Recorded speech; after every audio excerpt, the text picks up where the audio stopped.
तो देखो एक्सरसाइज 4.3 हम लोग कर रहे हैं, पुरानी एनसीईआरटी की। कौन सी एनसीईआरटी की? पुरानी एनसीईआरटी की, ठीक है। पुरानी एनसीईआरटी में ना जो एक्सरसाइज 4.3 का पहला क्वेश्चन है उसमें आपको ग्राफ बनाना है। इसके 4 क्वेश्चन है। पहला क्वेश्चन है इसका x + y = 4, ये लीनियर इक्वेशन इन 2 वेरिएबल है। इसको करने के लिए हम क्या निकालेंगे? सॉल्यूशन। मिनिमम 2 सॉल्यूशन की जरूरत है, लेकिन हमने यहाँ क्या निकाल सके? 3। तो यहाँ पर क्या निकाले? सॉल्यूशन निकाल लेना है, कुछ नहीं करना। जैसे x 0 माना तो y कितना आ गया? 4 आ गया, 0,4, ठीक है, पहला कोऑर्डिनेट हो गया। फिर ऐसे ही y को 4 लिया, वैल्यू डाली, सॉरी y को 4, y को 1 लिया, तो y को 1 लेने पे x कितना आ गया? 3 आ गया, तो 3,1 हो गया। ऐसे ही 4,0 हो गया। इस तरीके से सॉल्यूशन निकाल लिया। उसके बाद देखो ग्राफ पे कैसे प्लॉट करेंगे। तो 0,4 कहाँ प्लॉट होगा? 0,4 यहाँ पे प्लॉट होगा। फिर 3,1 कहाँ होगा? ये रहा 3,1। फिर 4,0 होगा। प्लॉट करने के बाद क्या खींचोगे? एक लाइन खींच लोगे, ठीक है। लाइन खींचने के बाद क्या होगा? चाहे इस कोने पे या इस कोने पे आप वो इक्वेशन लिख दोगे, x + y = 4, जिसके आपने ग्राफ मतलब जिसको आपने प्लॉट किया, ठीक है। समझ आ गई बात। और ये चीज़ और है, कार्टेशियन प्लेन कैसे बनाना है। हॉरिजॉन्टल पे लोगे आप x एक्सिस, एक बॉक्स को एक यूनिट का लेना, ठीक है। ऐसे ही y एक्सिस में भी आपको लेना है, इधर x लिखना है, इधर x डैश लिखना है, इधर y लिखना है और वैसे y डैश लिखना है। सेकंड पार्ट हमारा x - y = 2 था। इसके भी हमने 3 सॉल्यूशन निकाले, ठीक है। 3 सॉल्यूशन निकालने के बाद उसको प्लॉट कर दिया इस तरीके से, देख लो, ठीक है। कौन कौन से हैं? 0, -2, तो 0, -2 ये रहा, 2,0 तो ये रहा 2,0, और एक है 2,4, तो 2,4 हमारा ये रहा, सॉरी 4,2 हो जाएगा, क्या है? ठीक है, 4,2 है, क्योंकि देखो x 4 है तो y कितना हो जाएगा? 2, तो 4,2। फिर लाइन ड्रॉ कर ली और इस तरफ ये इक्वेशन लिख दिया। समझ आ गई बात? ठीक है, क्लियर है बात। इसका थर्ड पार्ट देखो, थर्ड पार्ट में भी सेम यही है आपका। थर्ड पार्ट में क्वेश्चन है आपका y = 3x है, तो इसके भी 3 सॉल्यूशन निकाले, प्लॉटिंग करी, लाइन खींच दी और यहाँ पे इक्वेशन का नाम लिख दिया, इस तरीके से प्लॉट हो गया, ठीक है। इसका फर्स्ट का थर्ड पार्ट है ये, फर्स्ट का थर्ड पार्ट। फोर्थ पार्ट में भी यही है, आपकी इक्वेशन है 3 = 2x + y। इस तरीके से हमने 3 सॉल्यूशन निकाले हैं। ये मैंने टेबल बना दिया। हाँ, ज़रूरी बात है, सॉल्यूशन निकालने का टेबल बनाने था, आपको दिक्कत ना हो। 0,3 पहला कोऑर्डिनेट हो गया, प्लॉट कर दिया 0,3, 0,3, 1,1 ये रहा, और 2, -1 इसको खींचा, लाइन प्लॉट करी, मतलब ये पॉइंट प्लॉट किए, उसके बाद लाइन खींची और ये इक्वेशन यहाँ मार्क कर दी, चाहे इधर भी लिख सकते थे। इस तरीके से प्लॉट हो गया। समझ आ रही है बात? तो इस तरीके से फर्स्ट का चारों पार्ट मैंने आपको दिखा दिया, इस तरीके से सॉल्व करना है, ठीक है। जब तक आप बनाओगे नहीं, आपको ये पार्ट बिल्कुल भी नहीं आने वाला है, ओके। देखो 4.3 का second question, give the equation of 2 lines passing through 2,14, how many more lines are there and why. क्या कह रहा है सेकंड क्वेश्चन में? देखना 4.3 के सेकंड क्वेश्चन में कह रहा है ना, आप इक्वेशंस बताओ किसके लिए, जो ना इस पॉइंट से पास करे। अब एक बात बताओ, ये बोला है कि इस पॉइंट से पास करे 2,14, किससे? 2,14 से पास करे। ऐसी इक्वेशंस का आपको एग्जांपल देना है, ठीक है। तो मैं 2 दे देता हूँ, 2 लाइन्स इससे पास करे, तो 2 लाइन्स पास करने का मतलब है 2 इक्वेशन आपको बतानी है यहाँ पर, ठीक है। अभी 2 इक्वेशन बनाने के लिए ना आपको क्या करना है, मैं आपको समझाता हूँ, यहाँ पर देखना ध्यान से, ठीक है। देखो क्या करना है, ये एक पॉइंट एक तरीके से, इस पॉइंट को मैं मान लेता हूँ, इस पॉइंट का नाम है A, उसके 2 कोऑर्डिनेट है, x कोऑर्डिनेट 2 है, y कोऑर्डिनेट क्या है? 14 है। अब आप एक ऐसी इक्वेशन बताओ जिसमें ना x को 2 डालने पे और y को 14 डालने पे वो एक दूसरे के बराबर बने। तो मैं एक इक्वेशन बना लेता हूँ, x + y = 16, सही है। देखो x की जगह 2 डालता हूँ, y की जगह 14 डालता हूँ, तो इक्वेशन सेटिस्फाई करेगी कि नहीं करेगी? हाँ या ना? बोलो, करेगी या नहीं करेगी? बोलो जल्दी बोलो, करेगी। अगर ये इक्वेशन सेटिस्फाई करेगी तो इसका मतलब मेरी पहली इक्वेशन होगी। ऐसी कोई और इक्वेशन सोचो। चलो मैं एक इक्वेशन सोचता हूँ,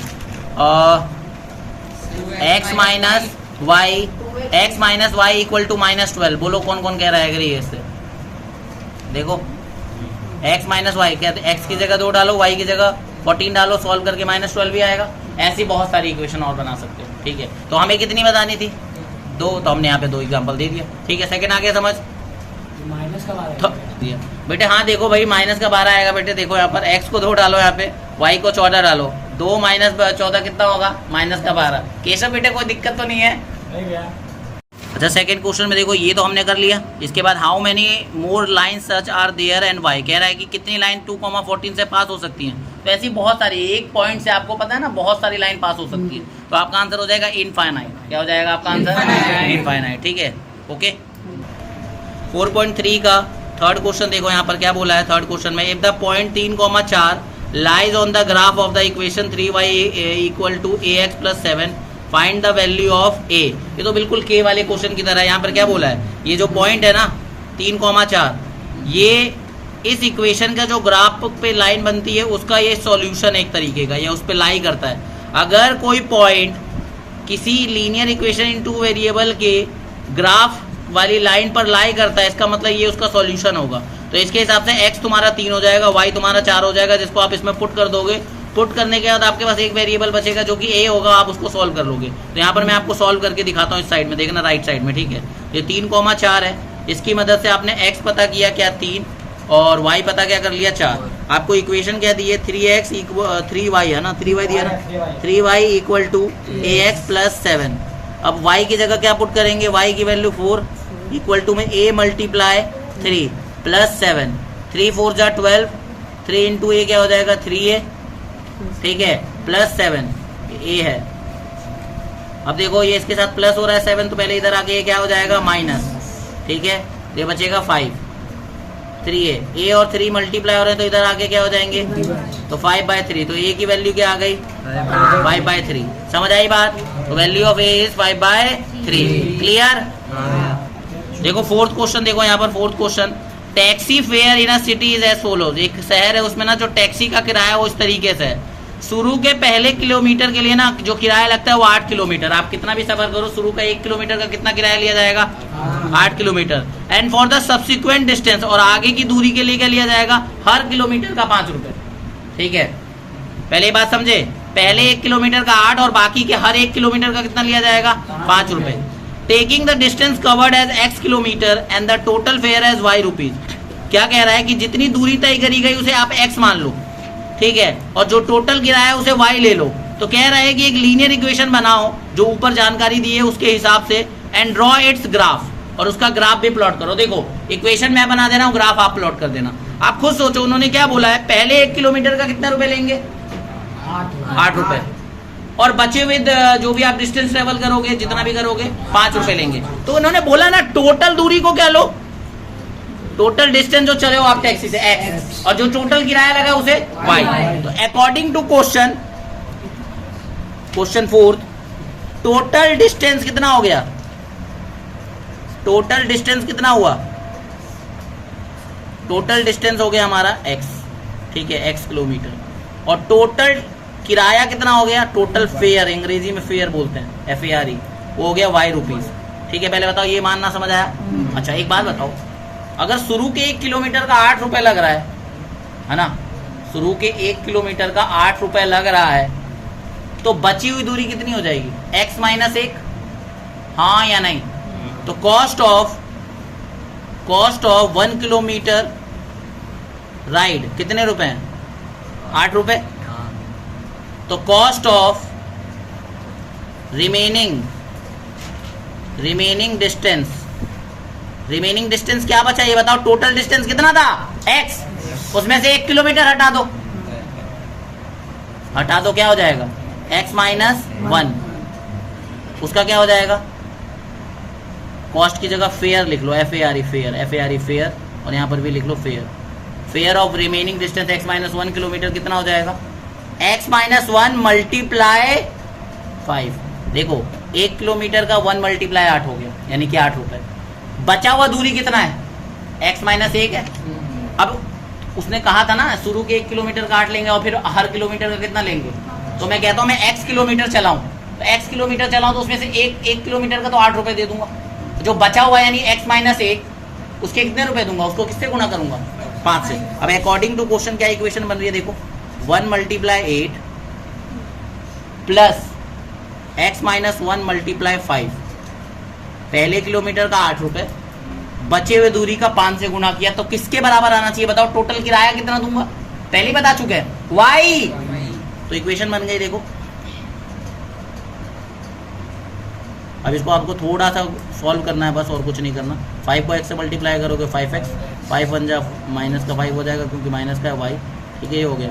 अब देखो 8 में से 5 गया तो क्या बच जाएगा 5x plus 3 equal to y, ठीक है। स्टैंडर्ड फॉर्म में लिखना चाहते हो तो बन जाएगा 5x minus y plus 3 equal to 0। ये आपकी स्टैंडर्ड में इक्वेशन बन गई। समझ आया कि नहीं आया क्वेश्चन? हाँ या ना? बोलो कोई डाउट? भाई फोर्थ क्वेश्चन एक बार समराइज कर रहा हूँ। क्या है देखो, आप टोटल जो दूरी चले वो x किलोमीटर है, टोटल आपने जो किराया दिया है वो y ये क्वेश्चन में बोला हुआ है। उन्होंने एक कंडीशन और कह दी है कि शुरू का 1 किलोमीटर का 8 रुपए देना है और बाकी बचे हुए हर किलोमीटर का 5 रुपए। तो आप मान लो आप x दूरी चलो, 1 किलोमीटर का कितने दे दिया? 8 रुपए। बचे हुए का कितना दोगे? आपको अगर x में सब दिक्कत हो तो आप मान लो 10 किलोमीटर चलो, तो 1 किलोमीटर का 8 दे दिए, बचे हुए 9 का कितने हो गए? तो 9 इंटू 5 यानी कि 45 रुपए। 45 और 8 कितना हो गया? 53 रुपए किराया, जो कि y बोला गया। तो अब मैं कहता हूँ कि अगर मैं 1 किलोमीटर चलाऊं तो उसके 8 रुपए लग गए, तो और मैं टोटल दूरी x चलाऊं तो बचा हुआ दूरी कितना हुआ? x माइनस 1, उसको 5 से गुणा कर दूंगा तो ये बचा हुआ किराया हो जाएगा। 1 किलोमीटर का 8 हो जाएगा, दोनों को जोड़ेंगे तो किसके बराबर आएगा? टोटल किराए के बराबर। तो यही कंडीशन बनाई है। देखो पहले किलोमीटर का 8 रुपए, बचे हुए दूरी को 5 से गुणा किया तो टोटल किराया इतना ही हुआ ना मेरा, बस खत्म। फिर सॉल्व कर लिया, सॉल्व करके हो गया। अब इसका आप ग्राफ तो प्लॉट कर सकते हो, हाँ या ना? कर लोगे? 3 सॉल्यूशन निकाल देना, वहाँ पे प्लॉट कर लेना, ठीक है? कर लोगे? देखो पांचवा क्वेश्चन, देखो पांचवा क्वेश्चन में क्या बोला है? From the choices given below choose the equation whose graph are given in 4.6 and 4.7। आपको ये ग्राफ दिख रहा है 4.6 और ये ग्राफ दिख रहा है 4.7, 4 ऑप्शन दिख रहे हैं। वो कह रहा है कि इसमें से कौन सा इक्वेशन इस ग्राफ को सेटिस्फाई कर रहा है, मतलब कौन सा इक्वेशन इस ग्राफ के लिए है, या मैं ये भी कह सकता हूँ कि इस ग्राफ के हिसाब से कौन सी इक्वेशन सही है, ठीक है? तो इसका बेस्ट तरीका क्या है? इसका बेस्ट तरीका क्या है कि जो आपको ये तीन कोऑर्डिनेट्स दिख रहे हैं ना जो प्लॉट हुए हैं, इसको आप हर इक्वेशन में पुट करके चेक करो, जिसमें आपका LHS RHS बराबर आ जाएगा। इसका मतलब ये ग्राफ का जो इक्वेशन होगा उनमें से कोई होगा। चेक करते हैं। देखो यहाँ पर 3 कोऑर्डिनेट है, -1, 1, 0,0 और 1,-1 है। तो पहले मैं पुट करता हूँ। जब मैं यहाँ पर -1 डालता हूँ x की जगह पे और y की जगह पे 1 डालता हूँ तो 1 = -1 आ गया, जो कि नॉट पॉसिबल है, ठीक है? इसके बाद मैंने 0,0 डाला, ये पॉसिबल हो रहा है, लेकिन पहला नहीं हुआ पॉसिबल। इसका मतलब पहला ऑप्शन रिजेक्ट, क्योंकि तीनों फिट होने चाहिए ना। अगर कोई इक्वेशन का ग्राफ प्लॉट किया जा रहा है तो उसके सारे सॉल्यूशन सेटिस्फाई करेंगे ना। ऐसा थोड़ा ना एक पॉइंट करेगा और एक नहीं करेगा। इसका मतलब पहला इक्वेशन इसका नहीं है, ये किसी और का हो सकता है, उसका ग्राफ कुछ और आएगा, लेकिन इस ग्राफ का ये इक्वेशन नहीं है। अगर ये नहीं है तो आगे देखते हैं। x + y = 0 है। x + y अगर = 0 है तो आप यहाँ पे पुट करके देखो। x की जगह डालो -1 प्लस y की जगह डालो 1। -1 + 1 क्या होता है? 0। इधर भी 0 है, इसका मतलब पहला पॉइंट का तो सेटिस्फाई कर रहा है। दूसरा पॉइंट 0,0 डालो, 0 + 0 0 ही होता है, और इधर भी 0 है। LHS RHS फिर बराबर हो गया। अब यहाँ पे 1 - 1 डालो, x की जगह 1 डालो प्लस y की जगह -1 डालो। 1 - 1 0, इधर भी 0। इसका मतलब ये भी फिट हो गया। तीनों कोऑर्डिनेट फिट हो रहे हैं। इसका मतलब कौन सा सही आंसर है? सेकंड ही वो इक्वेशन है जो इस ग्राफ के लिए सही है। आई बात समझ? अगर ये सही है तो आगे चले, नेक्स्ट वाले में देखते हैं। इसमें देखो ये 3 को पॉइंट है, ये -1,3, तो ये पहले हम पुट करते हैं। x की जगह -1 डाला, y की जगह पे 3 डाला, ठीक है? तो -1 और क्या डाला? 3। तो -1 यहाँ पर डाला तो क्या हो गया? -1 + 2, तो 1 आ गया, और इधर y की जगह 3 डाला। तो ये देखो पहला ही नहीं फिट हो रहा है, इसका मतलब पहला ऑप्शन तो गलत है। दूसरे में डालते हैं। y की जगह 3 डाला, x की जगह -1 डाला, -1 -2 -3, और इधर 3 है। देखो 3 और 3 आ तो रहे, लेकिन एक +3 और एक -3, इसका मतलब सेकंड रिजेक्ट है। ये वाले में देखते हैं। x की जगह डाला 3 और x की जगह डाला -1 और -1, माइनस का पहले से ही माइनस का 1 है, तो क्या बन जाएगा? प्लस का 1 और 2, तो प्लस का 3 हो गया, और इधर y को 3 डाला, तो ये तो फिट हो गया। इसका मतलब सेकंड वाला डालते हैं। 0,2, x की जगह 0 डाला, 0 + 2 क्या हो जाएगा? 2, और y की जगह 2 डाला तो ये भी 2 आ जाएगा। LHS RHS फिर बराबर होगा। इसको डाल के देखते हैं। x की जगह 2 डाला, ठीक है? तो -2 + 2 0, और y की जगह 0 डाला तो 0, और इधर भी 0। LHS RHS फिर बराबर होगा। इसका मतलब तीनों पॉइंट इसमें फिट हो रहे हैं। इसका मतलब कौन सा ऑप्शन सही है? तीसरा। समझ आई बात? ये मैंने आपको सॉल्व करके नहीं दिखाया, ओरली बता दिया। मेरे ख्याल से आप लोग समझ गए हो। बस कुछ नहीं फिट करना था इसमें। 5वां आ गया समझ? अगर 5वां आ गया तो नेक्स्ट क्वेश्चन करें। लोग करने जा रहे हैं 6th क्वेश्चन। 5वां मैंने आपको समझा दिया था। 6th क्वेश्चन देखो यहाँ पर। If the work done by a body on application of a constant force is directly proportional to the distance travel by the body, express this in the form of equation in 2 variables and draw the graph of the same by taking the constant force as 5 units। ठीक है, also read from the graph the work done by when the distance travel by the body is 2 units and 0 units. क्या मतलब, मैं आपको इसका meaning समझाता हूँ। देखो कह रहा है ना कि जो वर्क डन किया जा रहा है किसी बॉडी के द्वारा एक फोर्स के द्वारा, जो एक कांस्टेंट फोर्स के द्वारा करा जा रहा है, is directly proportional to the distance travel है। मतलब कोई एक बॉडी है, समझो यहाँ पर 6th क्वेश्चन में कोई एक बॉडी है, ठीक है, इस बॉडी को मैं नाम दे देता हूँ ए बॉडी है, ठीक है ना। इस पे वर्क करा जा रहा है, the work done by a body on a application of a constant force. मान लो ये कोई वर्क कर रहा है, ठीक है, ये क्या कर रहा है, कोई एक काम कर रहा है, उस काम को मैं किससे दिखा रहा हूँ, W से। तो एक वर्क किया जा रहा है किसी बॉडी पे, ठीक है, एक बॉडी के द्वारा जो वर्क किया जा रहा है एक फोर्स के द्वारा, ठीक है, एक कांस्टेंट फोर्स के द्वारा वो वर्क किया जा रहा है। कांस्टेंट फोर्स को मैं क्या मान लेता हूँ, F ले लेता हूँ इस केस में फिलहाल के लिए, ठीक है। कांस्टेंट फोर्स को क्या मैंने ले लिया, F ले लिया, ठीक है। वो क्या कह रहा है कि वो डायरेक्टली प्रोपोर्शनल है डिस्टेंस ट्रेवल के। डिस्टेंस ट्रेवल को मैं क्या मान ले रहा हूँ, डिस्टेंस ट्रेवल को क्या मान ले रहा हूँ, S। आपने फिजिक्स में तो पढ़ा ही है। अच्छा ये क्वेश्चन कहोगे मैथ में भी है, फिजिक्स कहाँ से आ गई, तो आपने अभी एक, आप 9th क्लास में हो ना, 9th क्लास में एक चैप्टर है वर्क एनर्जी एंड पावर। तो यहाँ से ना वो जो वर्क है ना, वर्क का फॉर्मूला निकाल लिया। तो ये क्वेश्चन आपको और बेटर समझ आएगा जब आप वर्क पढ़ोगे। वैसे मैं आपको बता दूं वर्क जो होता है पता है क्या होता है, किसके बराबर होता है, ध्यान से सुनना। वर्क इक्वल टू होता है फोर्स मल्टीप्लाई डिस्प्लेसमेंट। क्या होता है, डिस्प्लेसमेंट होता है। आप यहाँ डिस्प्लेसमेंट को ये भी कह सकते हो distance travel in a given direction. क्या कह सकते हो, डिस्टेंस ट्रेवल पे कह सकते हो, ठीक है, इन अ गिवन डायरेक्शन बात हो जाएगी, डिस्टेंस ट्रेवल, ठीक है। तो एक बात बताओ, इसके हिसाब से क्या था, ये तो मैंने फॉर्मूला बता दिया आपको, लेकिन ऊपर में क्या बात कह रहे थे छठे में कि जो वर्क लग रहा है, जो बॉडी के द्वारा वर्क हो रहा है, वो डायरेक्ट वो वर्क क्या किससे वो जो बॉडी के द्वारा वर्क हो रहा है उस पर कोई फोर्स लग रहा है, और वो डायरेक्टली प्रोपोर्शनल है किसके प्रोपोर्शनल है, डिस्टेंस ट्रेवल के, ठीक है। तो देखो यहाँ पर वर्क जो है वो डायरेक्टली प्रोपोर्शनल है डिस्टेंस ट्रेवल के। अब आपको पता है डायरेक्टली प्रोपोर्शनल का साइन कब हटता है, जब आप कोई कांस्टेंट लेते हो। यहाँ पर आप जो कांस्टेंट लेने वाले हो वो F लेने वाले हो, तो फॉर्मूला क्या बन जाएगा, FS। क्या बन जाएगा, FS, जो कि मैंने आपको यहाँ पे बनाया, ठीक है, ये बनाया।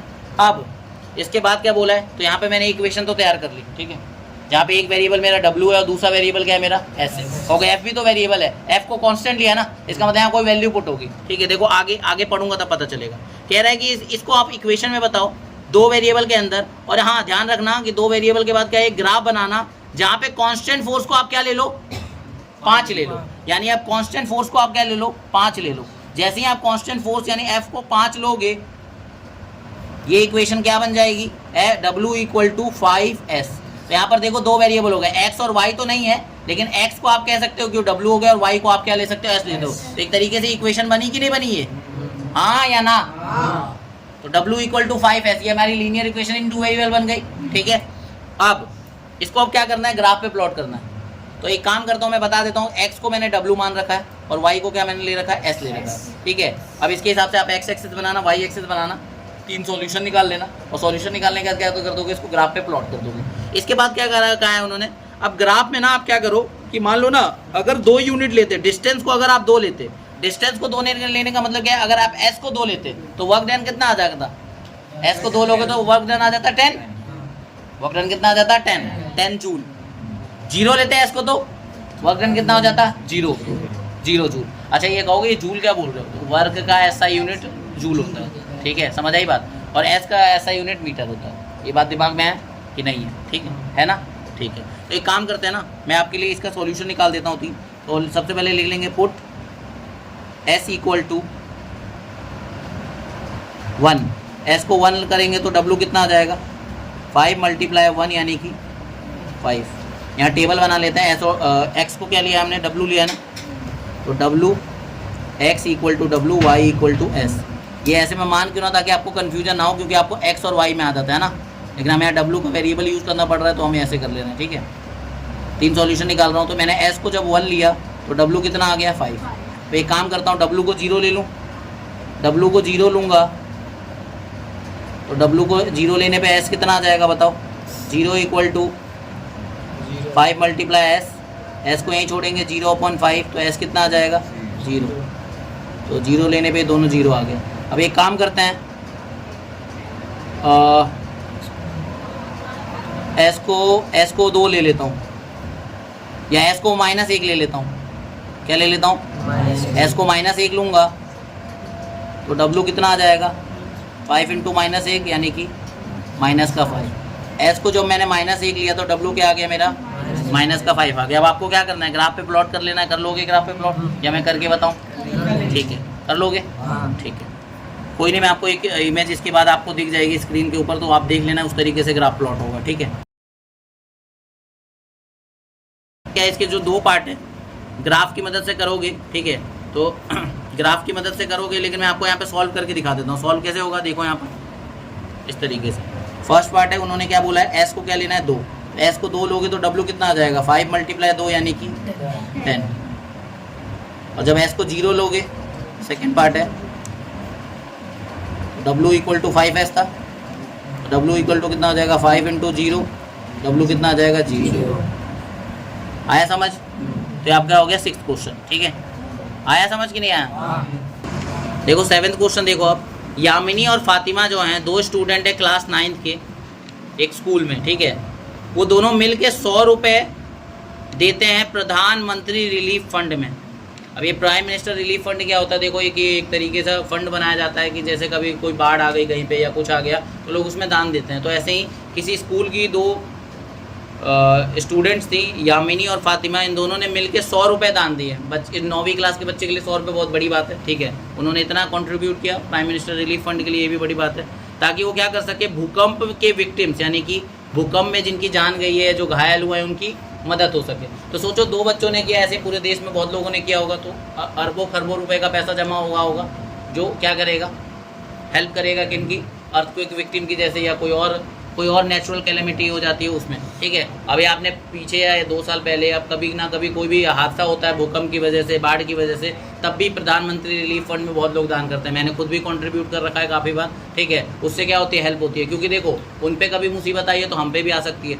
अगर देश के किसी कोने में अगर किसी आपदा से किसी को दिक्कत हो रही है, तो हम देश के लोग हैं किस लिए? उनकी हेल्प करने के लिए तो हैं। ठीक है, अगर हमारे 200 रुपये 500 रुपये से किसी की बहुत मदद हो जाती है तो क्या दिक्कत है? उन्हें कुछ खाने का सामान मिल जाएगा, रहने की कुछ जगह मिल जाएगी, जब तक वो स्टेबल नहीं होते तब तक के लिए। ठीक है, ऐसी हादसा अगर नहीं होता तो अपने स्टेबल लाइफ जीते, लेकिन ऐसा हादसा हो गया। तो एक वैल्यू बेस्ड क्वेश्चन है ये। यहाँ पर आपको एक वैल्यू सीखने को मिलती है कि अगर कभी मुसीबत आती है, देश के किसी कोने में कोई प्रॉब्लम आती है, तो हमारे देश में हमेशा लोगों ने बढ़ चढ़ कर हमेशा कंट्रीब्यूशन दिया है, और कोई वहाँ के लोगों को प्रॉब्लम नहीं आने दी है। गवर्नमेंट उतना ना कर पाए, लेकिन लोगों ने अपने चंदे से बहुत कुछ किया। गवर्नमेंट और बहुत सारी, ये आपको पता है, ये बहुत सारी जो हमारी आर्मी होती है वो जाती है हेल्प के लिए, सब कुछ मदद पहुंचती है। आर्मी की मदद से, उनके हेलीकॉप्टर्स की मदद से, उनके बहुत सारे टेक्नोलॉजी की मदद से क्या करते हैं, वहाँ जाके पूरी मदद कराई जा सकती है। तो हम यहाँ पे हम सैल्यूट कर सकते हैं अपने आर्मी पर्सनस को, अपने जवान्स को, एयरफोर्स को, नेवी को, जिसको भी ले लो, जो पूरी मदद करती है। ठीक है, यहाँ तक कि विदेशों में भी अगर कहीं किसी देश में मदद करने की बात आती है तो वहाँ पर भी इंडिया पीछे नहीं हटता है, मदद करता है। तो एक वैल्यू बेस्ड क्वेश्चन है ये। भले ही क्वेश्चन आपको यहाँ लीनियर इक्वेशन इन 2 वेरिएबल बनाने का है, लेकिन यहाँ कुछ सीख के लिए तो मैंने आपको ये सीख आपको दे दी है। ठीक है, आप अब ये जीवन में ध्यान रखना, आगे भी आपको कभी कॉन्ट्रीब्यूशन का मौका मिले तो आप भी करें। ठीक है, चलिए, right a linear equation which satisfies the data. आपको एक लीनियर इक्वेशन लिखना है जो इस डाटा को क्या करे, सेटिस्फाई करे। You may take their contribution as x. आप मान सकते हो ना कि एक ने x रुपये दिए और दूसरे ने y रुपये दिए, तो मैं मान लेता हूँ कि ये है ना। फिर उसके बाद क्या करना है, इसका ग्राफ बनाना। तो मैं मान लेता हूँ कि let Yamini contributed money, let Yamini contribution, let Yamini contribution be ₹x, और फातिमा कॉन्ट्रीब्यूशन कितना हो गया? फातिमा का कॉन्ट्रीब्यूशन क्या हो गया? फातिमा का कंट्रीब्यूशन हो गया ₹y। अब एक बात बताओ, टोटल कंट्रीब्यूशन कितना किया दोनों ने मिलके? टोटल कंट्रीब्यूशन कितना है? 100 रुपये का है। तो आप खुद सोचो इक्वेशन क्या बन सकती है। दोनों ने मिलके किया ना, तो बन गई इक्वेशन, आप लोगों ने बनाई है। अब इसका क्या करना है, ग्राफ पे प्लॉट करना है। तो एक काम करते हैं, पहले इसका क्या निकालना होगा, सॉल्यूशन। लेट x = 0 ले लो, तो 0 लेने पे y कितना आ जाएगा, 100।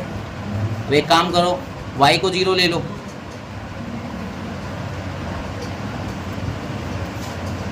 तो x कितना आ गया 100, ठीक है। अब एक काम करो, x को 50 ले लो,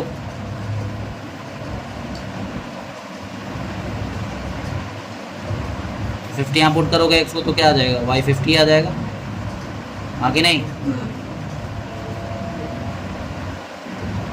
ठीक है। आप कहोगे प्लॉट कैसे करेंगे, कोई मुश्किल काम नहीं है, 10-10 की गैपिंग लोगे, 10-10 की गैपिंग लेना, 0 इधर 10-10 की गैपिंग, इधर -10 -20 इस तरीके से, ऊपर में 10-20-30, इधर में 10-20-30, एक लेने चले गए तो फिर तो बनने से रहा 0 का इधर एक बॉक्स जो होता है ना ग्राफ का, उसको क्या लोगे आप 10-10 का ले लेना, ठीक है, उससे बहुत ईजी होगा। तो दो तो आपके यहाँ 0,0 वाले हो जाएंगे, एक 0,100 हो जाएगा, एक 100,0 हो जाएगा, और एक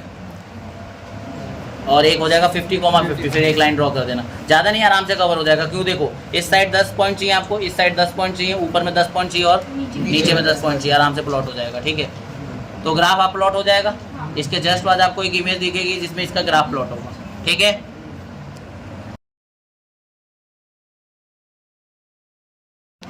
आठवां question, in countries like USA and Canada, देश जैसे कि USA, United states of America और कनाडा जैसे देशों में जो टेम्परेचर होता है उसे फ़ारेनहाइट में नापते हैं, वहीं वेयर एज कंट्री जैसे कि इंडिया यानी हमारा देश भारत, उसमें इसे सेल्सियस में नापा जाता है, ठीक है।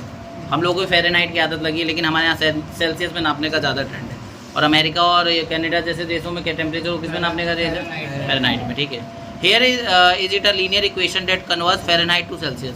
यहाँ पे एक इक्वेशन आपको दिख रही है, फ़ारेनहाइट, आपको दो वेरिएबल दिखा देता हूँ, एक एफ है जो कि फ़ारेनहाइट को डिनोट करता है, एक सी है जो, और इससे आप क्या कर सकते हो, कन्वर्ट कर सकते हो। अगर आपको सेल्सियस पता है तो आप फ़ारेनहाइट निकाल सकते हो, और आपको अगर फ़ारेनहाइट टेम्परेचर पता है तो उससे सेल्सियस निकाल सकते हो। कहोगे ये क्या होता है, देखो जो टेम्परेचर होता है, आपने कभी हीट चैप्टर पढ़ा हो तो उसमें ना टेम्परेचर को नापने के ना अलग अलग स्केल होते हैं, सेल्सियस स्केल होता है, फ़ारेनहाइट स्केल होता है, और नहीं पढ़े हो तो आपको अभी पढ़े थे आप लोग केल्विन स्केल, है ना, अभी ये क्या नाम है अपना, इसमें पढ़े थे मैटर इन आवर सराउंडिंग में, है ना, उसमें पढ़ाया था। तो 3 तरह के scale, Celsius scale, Fahrenheit scale और केल्विन स्केल होता है। अभी ये जो फ़ारेनहाइट और सेल्सियस का एक इक्वेशन बना हुआ है, अब आप इसमें कन्वर्जन कर सकते हो। मान लो आपका ना 25 डिग्री का तापमान हो, है ना, इस इक्वेशन के हिसाब से अगर मान लो 25 डिग्री सेल्सियस हो तो फ़ारेनहाइट में क्या आएगा वो, ठीक है। सपोज मानने के लिए मैं आपको समझा रहा हूँ, जैसे इक्वेशन है, मैं आपको पहले इसकी ये जो इक्वेशन है एक बार चेक कर लेते हैं सही भी है कि वैसे ही है, ठीक है, वैसे ही सही है। मैं मान लेता हूँ कि सी मेरे को 25 डिग्री दिया हुआ है, एफ कितना आ जाएगा 9/5, सी की जगह डाला 25 + 32, पहले मल्टीप्लाई वाला पार्ट सॉल्व करेंगे, तो 9×5 = 45 + 32 हो गया, है ना। एफ कितना आ गया 77 डिग्री फ़ारेनहाइट आ गया। तो इसका मतलब जब आपका टेम्परेचर सेल्सियस स्केल पे 25 डिग्री होता है तो फ़ारेनहाइट स्केल में कितना हो जाता है वो 77 डिग्री फ़ारेनहाइट होता है। टेम्परेचर वही है, लेकिन अगर आप फ़ारेनहाइट स्केल पे नापोगे तो 77 दिखाएगा, लेकिन अगर आप सेल्सियस पे नापोगे तो 25 डिग्री बताएगा। इसका कारण क्या है मैं आपको थोड़ा सा वो बता दूं। सेल्सियस स्केल जो होता है, सेल्सियस स्केल और फ़ारेनहाइट स्केल में जो बेसिक डिफरेंस है वो ये है, क्या है कि सेल्सियस स्केल जो होता है वो 0 डिग्री से लेके 100 डिग्री तक के लिए होता है ना, और फ़ारेनहाइट स्केल जो होता है वो 32 डिग्री से चालू होता है और 212 डिग्री फ़ारेनहाइट पे ख़त्म होता है। इसका मतलब इसका जो लोएस्ट पॉइंट है वो 32 है, इसका जो लोएस्ट पॉइंट है वो 0 है। मतलब अगर आपका 0 डिग्री सेल्सियस टेम्परेचर तो फ़ारेनहाइट पे 32 डिग्री दिखाएगा, शुरुआती 32 से हो रही है, ठीक है। और अगर इस पर 100 डिग्री है तो इस पर कितना दिखाएगा 212। बात समझ आ रही है? तो ये आपको समझ रहे हो कि नहीं समझ रहे हो? ठीक है, तो मैंने आपको यहाँ सेल्सियस और फ़ारेनहाइट की जानकारी दे दी। कोई सवाल कंसेप्ट आ जा रहा है साइंस का तो मुझे बताना पड़ रहा है, इसलिए टाइम भी लग रहा है। तो अगर आप कंसेप्ट नहीं समझोगे तो कोई फायदा नहीं होगा क्वेश्चन समझने का। तो आपको ये लीनियर इक्वेशन समझ आया, इसका कंसेप्ट समझ आ गया। अब क्या बोला इन्होंने, ग्राफ बनाओ लीनियर इक्वेशन का above using Celsius for x. मतलब उन्होंने क्या बोला है कि आप एक्स को क्या ले लो, मतलब सेल्सियस को एक्स एक्सिस पे दिखा दो, एक्स से दिखा दो, और फ़ारेनहाइट को किससे दिखा दो, वाई से। ठीक है, तो यहाँ पर ये चीज़ आपको दिखा दी। अभी फर्स्ट पार्ट में क्या करना है, आपको पहले सॉल्यूशन निकालने पड़ेंगे। तो सॉल्यूशन निकाल लो। जैसे एक तो मैंने निकाल ही लिया 25 लेके, एक 0 ले सकते हो। अगर यहाँ पर देखो x = c, y = f, यहाँ पर टेबल प्रिपेयर करते हैं। 3 सॉल्यूशन निकालने हैं आपको, ठीक है, निकालते हैं। जैसे मान लो c को मैं ले लेता हूँ 0 डिग्री। अगर आप c को 0 डिग्री लोगे, c को 0 डिग्री लोगे तो क्या आएगा, ये 0 हो जाएगा पूरा, f कितना आ जाएगा 9/5 मल्टीप्लाई 0 + 32, तो ये क्या बन जाएगा f = 0 + 32, यानी कि f = क्या आ जाएगा 32। तो c 0 लेने पे f कितना आ गया 32 आ गया, ठीक है। y 0 लें, मतलब f g को 0 लें, f को 0 लेने पे y कितना आ जाएगा, f को अगर 0 लोगे तो y कितना आ जाएगा, मतलब y मतलब सॉरी y को अगर 0 लोगे यानी कि f को 0 लोगे तो c कितना आ जाएगा, कुछ अजीब सा आएगा, कॉन्ट्राडिक्टरी आने वाला है। तो एक काम करते हैं, f को 5 ले लें, f को 5 लें, f को c को अगर आप 5 लो, c को 5 लेना, c को 5 लेने के ऊपर क्या आ रहा है आपका f कितना आ जाएगा 9 × 5 + 32, 5 से 5 कट गया, f कितना आ जाएगा 41 डिग्री, ठीक है। ऐसे ही एक और सॉल्यूशन निकाल लो और क्या कर दो, इसको ग्राफ के ऊपर प्लॉट कर लो, कर लोगे ग्राफ के ऊपर प्लॉट, ठीक है। करें, आगे चलें। सेकंड पार्ट क्या है इसका, देखो सेकंड क्या है कि अगर टेम्परेचर 30 डिग्री सेल्सियस है तो फ़ारेनहाइट में वो कितना होगा, आपको इक्वेशन तो दी हुई है ना, तो उन्होंने बोला है सेल्सियस में कितना है, c कितना हमारा 30 है, तो f बोल रहा है कितना होगा, तो इक्वेशन क्या है हमारी 9/5 c + 32 है 9/5 c, है ना। c कितना लेने को बोला है उसने, है ना, तो 9/5 × 30 + 32, 5 × 5 5 5 6 30, 9 6 कितना हो जाएगा 54 + 32, सॉल्व करो। फ़ारेनहाइट में 86 आ गया, समझ आ गई बात। सेकंड का पार्ट समझ आ गया। थर्ड पार्ट में देखो कह रहा है कि अगर f 95 है, थर्ड में उन्होंने क्या बोला है, f जो है वो 95 लेना है, तो आपको कह रहा है कि सेल्सियस में कितना टेम्परेचर हो जाएगा, कोई दिक्कत नहीं है, इक्वेशन आपको दिख रही है 9/5 c + 32 है। बस बताओ f की जगह 95 रखूँ या c की जगह, बताओ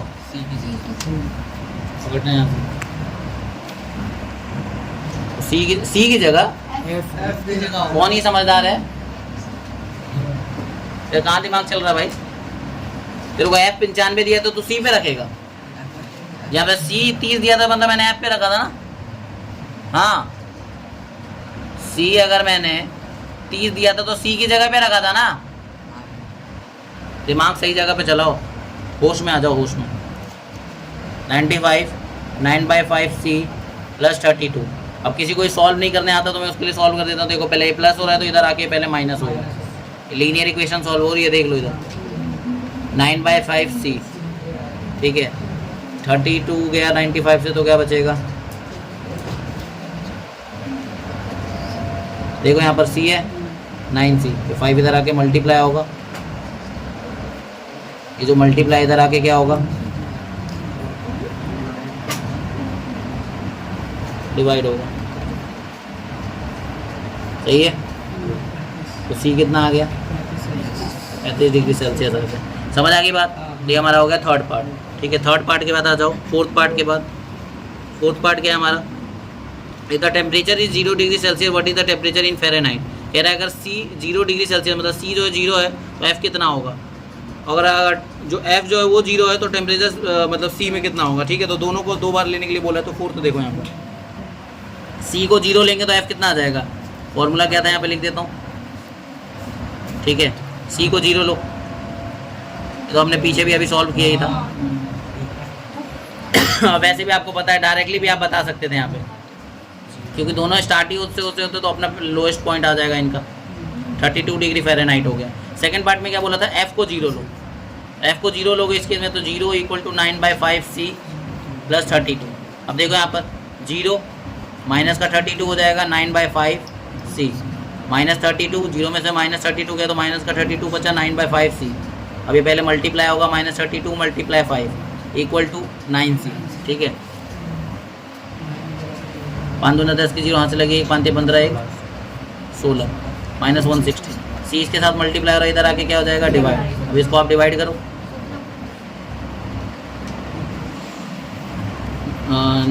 9 1 जा 9, 9 1 जा 9, कितना बचा ये 7 बन रहा, 9 7 जा 63, फिर 7 बचा, 9 7 जा 63, 9 7 जा क्या हो गया 63, ठीक है। फिर 17.77 17.7 डिग्री सेल्सियस मतलब अराउंड आ रहा है। नहीं तो आप इसको फ्रैक्शन फॉर्म में सोच कर सकते थे। मैं एक बार दोबारा देख लेता हूँ। 9 1 जा 9 हुआ, कितना बचा? 9 और 7 16 होता है ना, 7 यानी 7 और 0 70 हो गया। अब 9 7 जा 63 होता है, 7 बचा, फिर 7 और 0 कितना हो जाएगा? 70, ठीक है। उसको फिर करेंगे तो क्या आ जाएगा? फिर 7 बार में चला जाएगा वो, 63 बार में, फिर वही 7 बार में, तो 7.77 चलता जाएगा इसी तरीके से। यानी कितना आ रहा है लमसम? जब आपका F0 होता है तो 17.7 डिग्री सेल्सियस आता है, ठीक है। तो ये हो गया हमारा क्या, कौन सा क्वेश्चन हो गया? चौथा। अब इसके बाद है पांचवा क्वेश्चन।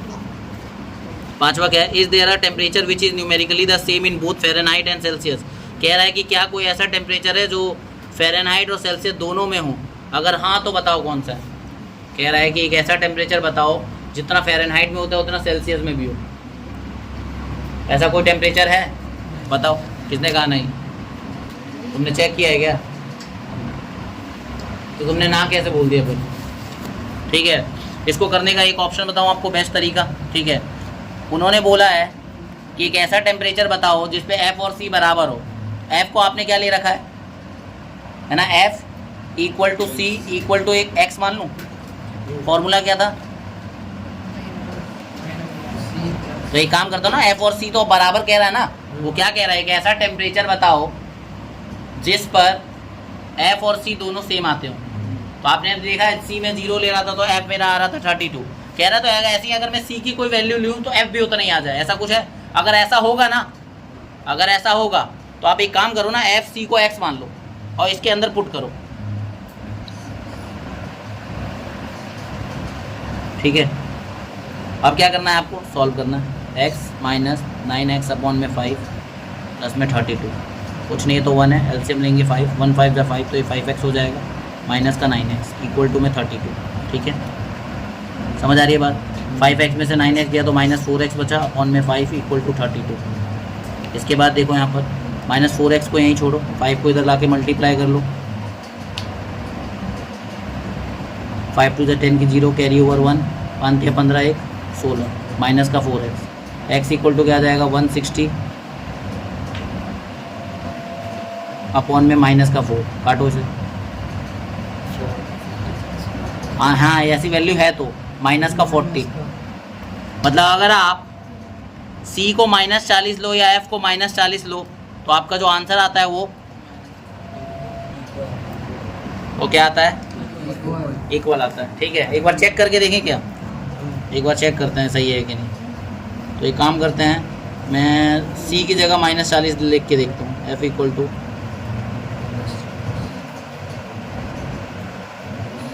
ठीक है 5 8 हो गया, 9 8 72 माइनस 72 प्लस 32, तो 2 में से 2 गया 0, 7 में से 3 गया 4, बिल्कुल वही आ रहा है। इसका मतलब हमने जो आंसर निकाला वो बिल्कुल सही है। तो आंसर इसका क्या हो जाएगा? कह रहा है अगर यस तो फाइंड इट, तो क्या कहोगे? हाँ यस इट इज़ पॉसिबल, लिखोगे यस और कहोगे फाइंड करके दिखाओ। तो ये सामने क्या किया? ये पॉसिबल है कि दोनों सेम हो सकते हैं। समझ आ रही है बात? तो इसी के साथ आपके एक्सरसाइज 4.3 खत्म होती है। समझ आई बात? क्लियर?